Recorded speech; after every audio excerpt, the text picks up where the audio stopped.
Muntu wange nkwebaza okubanga okyagoberera Muzungu David Kadongo Kamu music analyst. Webale egyo gyonna gy'otuusaako engalo.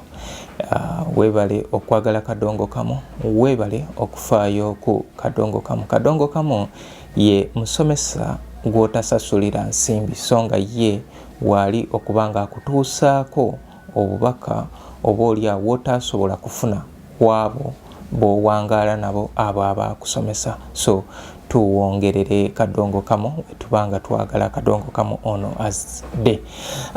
Tuli mu nteekateeka ey'okubanga tuddaabiriza ebijja bya baganda baffe abatuva ku maaso omuli omugenzi Moses Balongo. Moses Balongo yaziikibwa Lwankoni Kaliisizo, yafa mu mwaka gwa 2022. Ye Moses Balongo yafuna omukisa Prince Jopo Kafero yasobola okubanga agenda n'amuteekako sementi. Moses Balongo okufa kwe yafiira mu ddwaliro ekkulu, yali Mulago, yasooka lwalira Ntebe. Eyo Entebe oluvannyuma ne bamurifaringa tu Mulago, gye yalwalira bw'atyo ne bamukunguza nga amaze okuva mu bulamu bw'ensi okugenda Masaka. Kati obudde bunaabeera Laakayi. Emboozi banyina ba Moses Balongo naddala eyamuliko ku ssaawa esemba naliko naye nayogera naye, yankubira essimu oluvannyuma lw'okulaba ebintu bino ku TikTok, naye nga beboogera naddala eri ekisaayi ky'okuyimba bizibu nnyo. Anyway, tetugenda agendayo kubanga nabo balina obulumi okusinza ku story engeri gye bagimpa, ate nga kyo kituufu yinza okukkiriziganya nakyo nti abayimbi ba Kadongo Kamu balinamu obunafu naddala mu bo. Munnaabwe bw'alwala nga bamwesamba, kati olwafudde ye gwe bagenda okubeera nga bateekako obudde. Kale Moses Balongo yakuyimbira oluyimba emibiri gifuuka, namwanje ku mbaga, namwanje ku poliisi, mukyala Kibaate, olugambo lwa Nalumansi, Sisedde ewammwe, tuyambagane n'ennyimba endala nnyingi. Yaliko mu kibiina ekya Picking Festac Kasajja and Sons, gye yava n'agenda ko mu kibiina Birungi Guitar Singers, n'ava mu Birungi Guitar Singers n'agenda mu kibiina kya Bazira Guitar Singers. We yafa yali mu kibiina kya Muzira Nkima munne Prince Jopo Kafero, eyo gye yafiira. So Moses Balongo yaliko omwana omu, naye nga kyentegeezeddwako okuva mu baganda ba Moses Balongo ku kika nti Moses Balongo n'oyo omwana oba alinga eyababulako, muzzukulu yasigalawo. Kale muzzukulu ye yatandika okubanga ayimba ennyimba ezo. Omuntu omulala gwe tugenda okubeera nga tuddaabiriza tulina Ssaalongo Kiwanuka Fiina. Ssaalongo Kiwanuka Fiina yakuyimbira Fiina kulikayo okusoma ne oweewe Naalongo Zaituni Nambawa. Naalongo Zaituni Nambawa ye akyaliwo, awangalira wano e Kabanga Mukono wadde nga azaalibwa Butambula Kirokola. Naalongo Zaituni Nambawa ye okujja mu kisaayi ky'okuyimba yaleetebwa mukulu we kati omugenzi Sauda Nakitende. So we batyo baali mu kibiina kya Lukwata Guitar Singers, kiri ekikulu Damaite, gye baava ne bagenda mu kibiina kya Prince Jopo Kafero ekyakulabako Guitar Singers.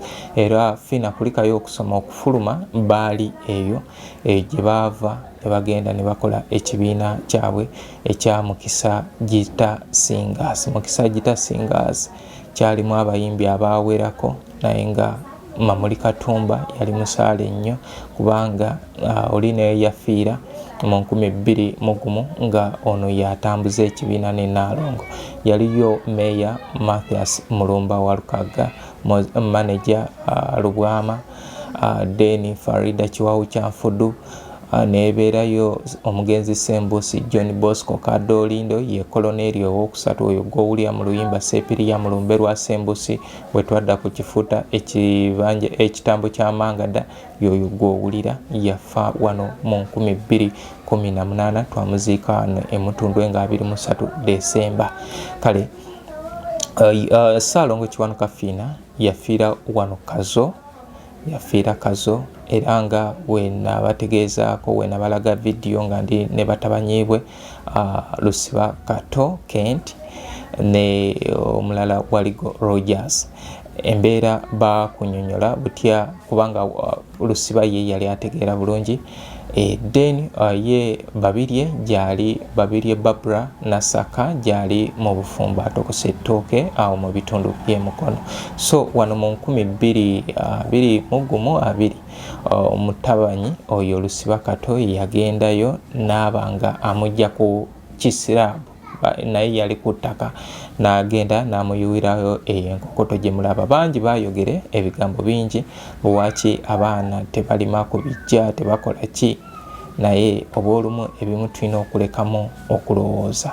Abaana abo tebakulira mu kyalo eyo olw'ensonga ABCD era naawo ng'enabalaga wasigalawo omwami Waligo Charles yeyasigala ewaka.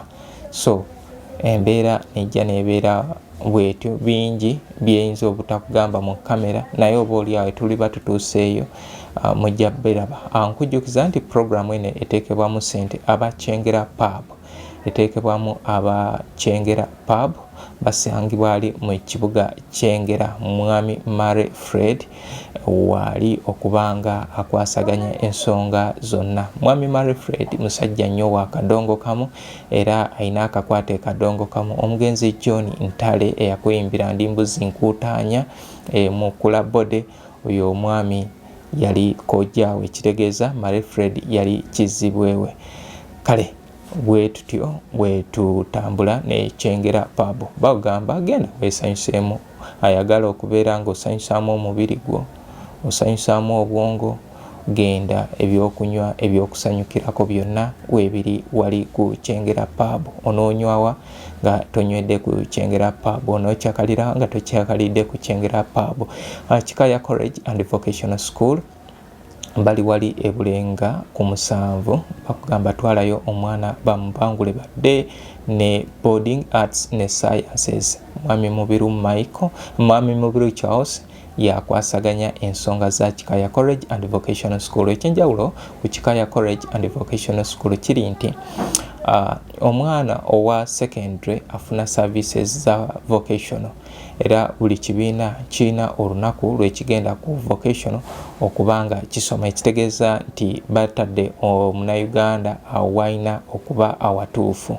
Kale nkugamba nti omwana mutwale ku Kikaya College and Vocational School. Balina ne Twinex International wali ebulaga Mukono. Kale bwe tutyo tuli mu nteekateeka ey'okubanga tukola ebijja by'Abaganda baffe era tukubiriza oyo yenna awulira nga asobola otukwatizaako yaba atoola. Si byampaka era siraba nsonga lwaki omuntu ayinza okwogera ebingi. Twagala oyo asobola. Sofa mbalirira yaffe weeri yafulumye ey'okuzimba ebijja ebyo ebina era nga twafunye abazira kisa bakola emirimu gino. Waliwo Mawanda Francis abeera ku Mbogo stage akola omulimu guno ogwa Talazo ne mwami Ntare Ronald bakola omulimu gwa Talazo. Kubanga twali tulowoozeza ffe nti abantu bano tugenda oba tuteekeko towels and abantu ne batwadvisinga nti kyandibadde kirungi singa twerekereza ne tugakolera ddala. Kale awo abazira kisaba ne baviirayo bonga kibagenda okugatta akadongo kamu ze services ze bakola. Sinti bagenda tusasuza, bagenda kutukolera nabo ku kadongo kamu babeere nga abagasseeko etoffaali era nga buli kijja bo bagamba tugule material bo bazimbe. Kati bajeti yaffe eri bweti twetaagayo white cement obusawo buna buli kasawo ka $7,000. Anyway budget eno ngenda gye basomera bulungi kwosa n'abo abatukwatirizaako. Ngenda gisomaawo abantu betugenda okola mwe bebaliwa tulina Geoffrey Mukungu Malayika yaziikibwa ku kyalo Kalimiira Nabigasa yafa 2022. Geoffrey Mukungu Malayika yakuyimbira oluyimba ejjini ly'e Mombasa Kasirwa asisinkana Zonto, yakuyimbira ennyimba nga Haji, nakuyimbira ennyimba ekyali mu Ghana wezityo Kasiru Nalongo waliwo Masitula Nalongo Kalero Yandootolola n'ennyimba endala. Oyo yali kabaka mu music comedy, ye ali ku ttaka kwennyini nga wenze mbalaga ebintu bino. Waliwo Francis Bukenya eyakuyimbira entumbwe y'omugoowa. Francis Bukenya yali mu kibiina kya Matendo demonstration mu ssomero lya Matendo demonstration school eje yava n'agenda mu Matendo enkulu, yalabikirako mu kibiina kya Zebra Associated Singers era n'addayo Matendo, yafa mu 2012. Omujjukira mu luyimba nga bamuli asooka olwa Lord Fred Sebata, ye yayimba audio gw'owulira mu luyimba olwo, oye Francis Bukenya. Alina oluyimba era owulira mu nnyimba za Lord Fred Sebata ez'enjawulo nga Fred amuyisaamu Francis ye oliwa yali oba Bukenya yali ayita oyo Francis Bukenya. Francis Bukenya amanyiddwa nnyo ku luyimba nga entumbwe y'omugoowa lwe lusinga omutunda. Alina oluyimba njeze n'obugumba yaziyimba ne Betty Nabuli Asansabula. Alina akaana nkagaanye, okunywa sikive, oluganda kuteesa, era yoyo gw'owulira mu audio ya Ngenda n'Omutembeeyi original version ye yayimba nga Omutembeeyi mu luyimba olwo. Mu Zebra Associated Singers mu anthem eyo owulira Dr. Fred Sebale ng'akugamba nti juzi we baali ekiboga Francis yabuusa omulema omulambo. Kale yensonga lwaki tulina okubeera nga tuzimba abantu bano bali ku ttaka. Baganda baffe batukolamu omulimu. So njagala gwe asobola gwe aba twegattako enamba eri 0700 366 045 kwe tuteeka obuyambi. Naye woba otaddeko ntegeezaako nsobola okubanga nkuteeka ku lukalala. Waliwo ne WhatsApp group mwe tukolera emirimu gino egya Kadongo Kamu. Kale nkusaba nti weerekereze ojje otukwatizeeko mu nteekateeka eno. Kati bajeti yaffe eri bweti. Twetaaga obusawo bwa white cement buna buli kasaawo ka $7,000 zeze $28,000. Twetaaga Simba cement ensawo 15, buli ensawo $3.5 zeze $52,015. Twetaaga Terrazzo stone ensawo 14, buli ensawo ya $2,000 jeje $28,000. Twetaaga soft brushes 2, buli brush ya $1.5 zeze $3,000. Black oxide twetaaga kilograms 10, buli kilo ya $1.5 jeje $15,000. Diamond disc emu ya $9,000. Pad holder 2, buli pad ya $3,000 jeje $6,000. Polishing pad 10, buli piece ya $3,000 jeje $35,000. Then twetaaga buffing polish liters 4, buli liter eri ku $2.2 jeje $10,000. Then twetaaga headstone keeko akayinja ak'oku mutwe okubeerako ebyogera ku mugenzi. Twetaaga amayinja 4 kubanga biri ebijja 4, buli jinja lya $8,000. Then twetaaga amatoffaali 1,200, buli toffaali twalibalidde ku $1.5 zeze $18,000. Twetaaga omusenyu trips 2, zeze buli trip 8.5 zeze $17,000. Twetaaga emitayimbwa twetaaga ena buli mutayimbwa gwa mitwalo 2 jeje emitwalo 10. Then building wires pieces 2 buli piece ya mitwalo 3 jeje emitwalo 6. Lwaki bino tubyetaaga mu nteekateeka eno nti Francis Bukenya ne Geoffrey Mukungwa abo tugenda kubeera ng'abazimba ekijje kye tutandika obutandisi kubanga bo tebalinaako nti oba baabasementingako baki bali Moses Balongo tugenda kuddamu tuteme tushapinge. Kale twetaaga transport wonna emitwalo 3 then ne welfare y'abantu 4 okumala ennaku 16. Tubalidde buli lunaku emitwalo 2 jeje emitwalo 32 toto eri obukadde 3 mu emitwalo 3,115 okukola eyo budget ya kukola bijja byonna ebina. Yali azimbyeko ku kijja ekya Talazo kyemanyi osobola okunjulira ekijja ng'ofunye omuntu ng'akukoledde nga waliwo amasannyalaze biki. By the way, ku budget twerabirako generator n'amafuta kubanga biri mu byalo mulimu okuwagala Talazo oyo. Kati mulimu okupangisa generator, omala opangisa generator ate ofune n'amafuta. Ebyo byerabirwa ku budget. So ye nteekateeka ekijja kya Senior Woman Irene Nakitto okukikola kyatujjako akakadde kamu mu emitwalo 7. So nga ekya Senior Woman Irene Nakitto kiri wano kikubampanga bbuwe okugenda mu taxi 5,000 naye tugenda kalisizo otuuke kalisizo oyingireeyo munda. So balirira ebyo cost eyo naye nga enteekateeka eno tusabye kyeyagalire oyawulira zayagala zateekayo era tusaba abasobola otukwatizaako muveeyo mutukwatizeeko ku lw'obulungi bw'ekintu kyetuliko. Ntwala omukisa guno okubanga nsiimako baganda baffe bano abavuddeyo ne batukwatizaako. Waliwo omwami e Masaka eyo, mwami oyo Munakadongo Kamusentongo Vincent wa mukono gumu yafuna accident, yali avuga taxi naye akugamba nti olw'embeera embi yagamba talina agenda kumudduukirira kumujjanjaba. Bwe bamutuusa mu ddwaliro yagamba bantemeko omukono. Yatuwaayo emitwalo 10. Nalongo Bagonza owa Prime Gardens enakuwadde yatuwaayo omutwalo.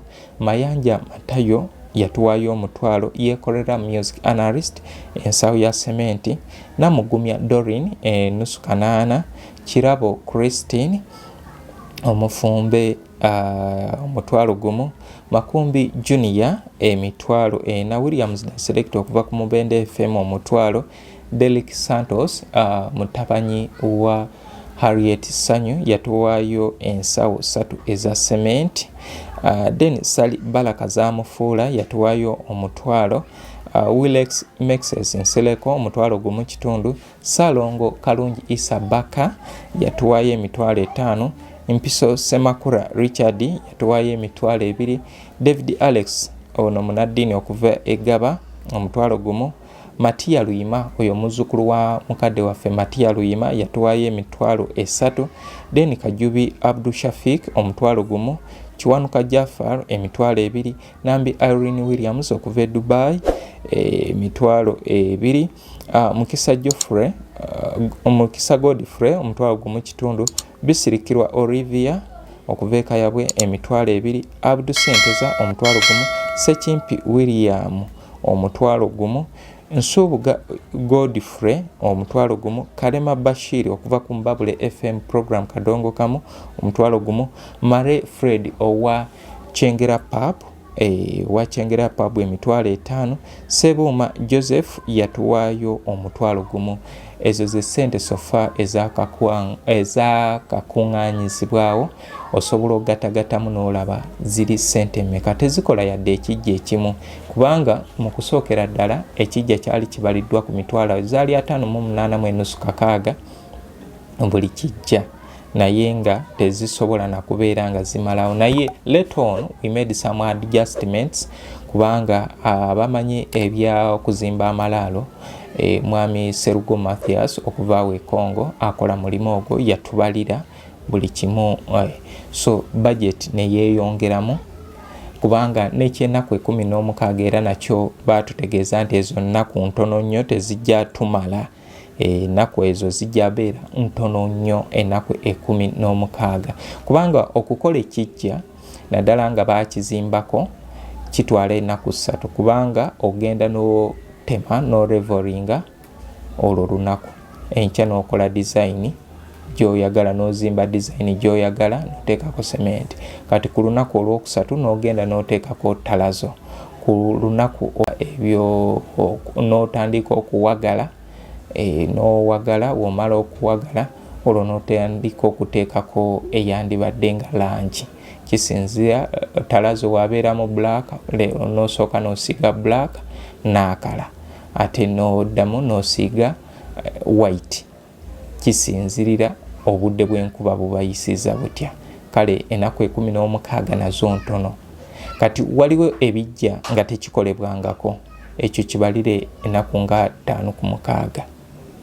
Tebizimbibwanga biri ebyaffe, buli kimu olina okiwa kumpi lunaku. Kati abantu bano wammanga be batuwadde obweyamo obw'okubanga batukwasizaako ku nteekateeka, era nsaba oyo yenna gy'ali abeere nga atuyamba okwekubiriza, abeere nga atuusa obweyamo bwe. Kugambye ennamba tukozesa 0700 36 00 45 0700 36 00 45 ye namba gye tukozesa okubanga tussaako ssente erireeta Muzungu David. Naye woba otaddeko ntegeeza, tulina ne WhatsApp group gwe yeetaaga osobola okuntuukirira ku nnamba y'emu eyo n'enkugatta mu WhatsApp group. Tugezaako okulaga okwolesa obwerufu. Oyo yenna eyateekayo ssente ng'agamba Muzungu naweereza ssente naye ku lukalala seerabako, come with proof. Then ekirala waliwo abagamba mukola content mukolera mu bijja. No, ensi eno ngazi, gwe naawe kyokola nze yinza okuba ate nga sikyenjagala. So bano baganda baffe gwe nange n'oli enkya ffenna tufa.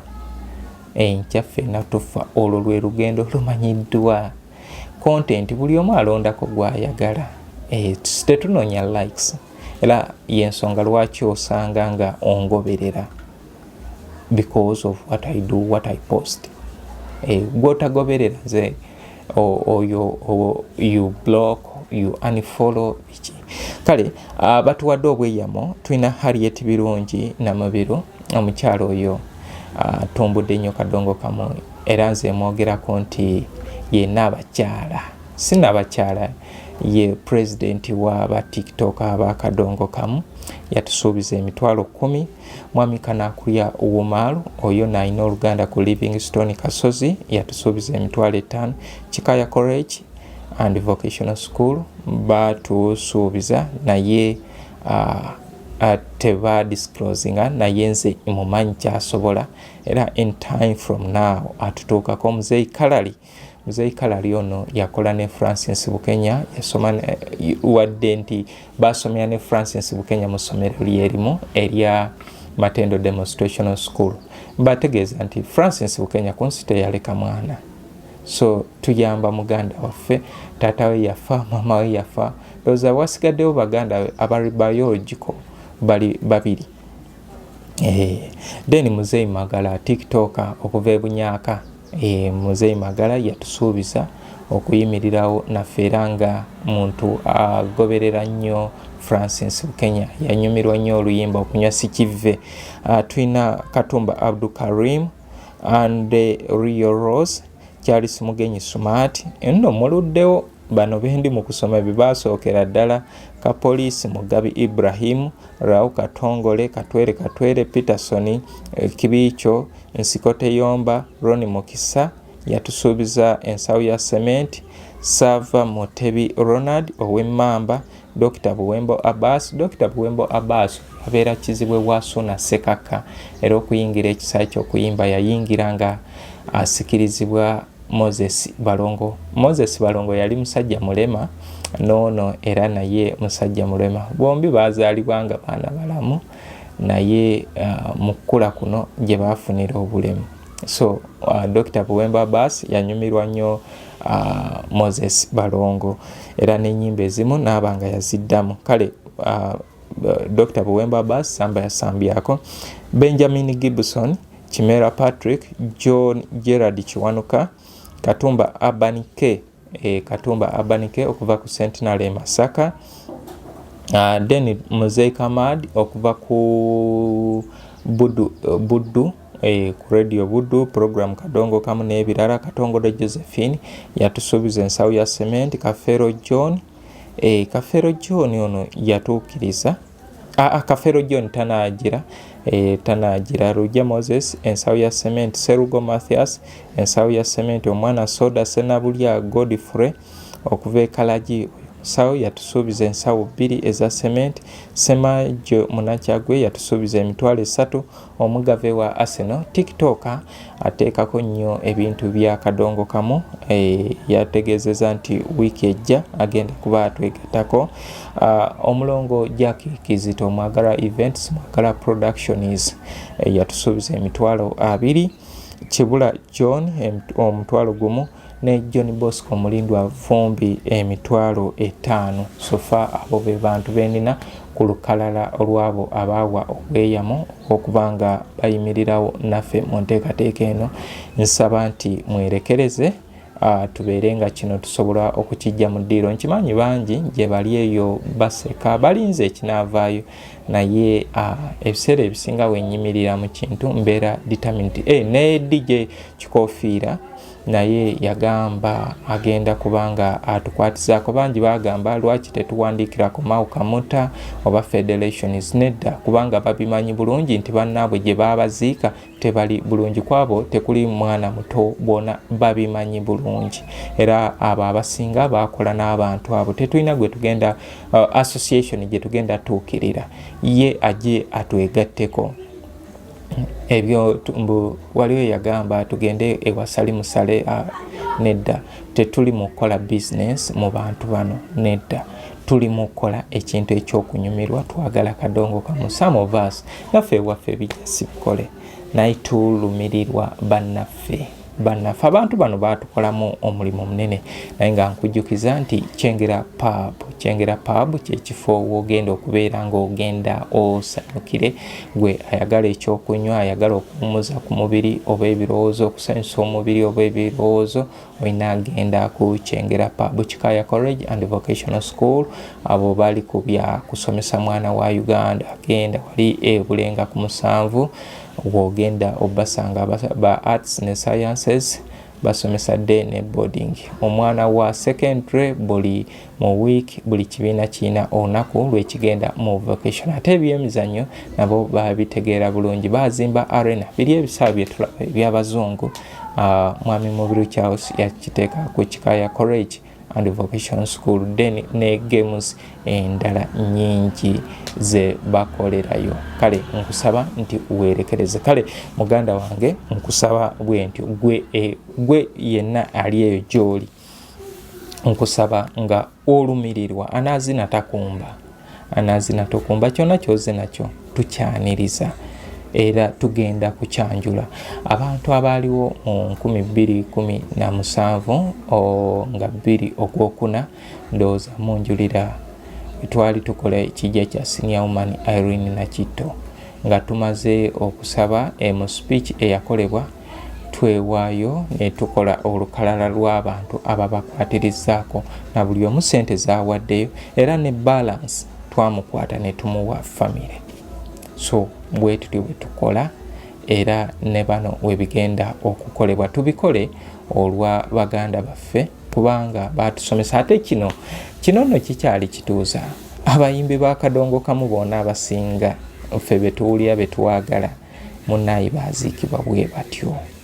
bano we bamalanga okuziikanga n'okulinnyayo tebalinnyayo, n'abamu bakolanga we batyo nga bakola nabo mu bibiina nga be baali bakulira abo, naye munnaayo olwafanga n'okuziika tebaziikanga, tebagendangayo kuziika wadde okukubagiza.